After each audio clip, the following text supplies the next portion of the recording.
Mergaitė pasakoja apie tai, kad Laimutė Stankūnaitė galimai matė ir leido su ja taip elgtis. Galiausiai liepė niekam nesakyti, o jei klaus, meluoti. Ir mane nešiodavo namo. Kaip suprasti namo? Kad čia visur tik vaikščiojo, mane nešė, tik namuose nešė čia visur.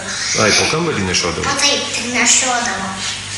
Paskui nuėjau ir jam pasakiau, kad tikrai manęs nevaržyk. Mama sakė, kad nesakyk niekam, kad ūsas buvo. Iš mergaitės apklausos protokolo.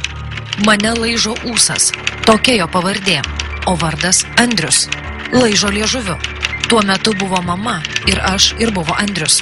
Psichologija pateikia paveikslėlį, kur matosi mergaitė ir berniukas.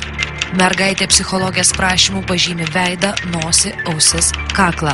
Taip pat mergaitė pasakė, kad vaikams taip daryti negalima.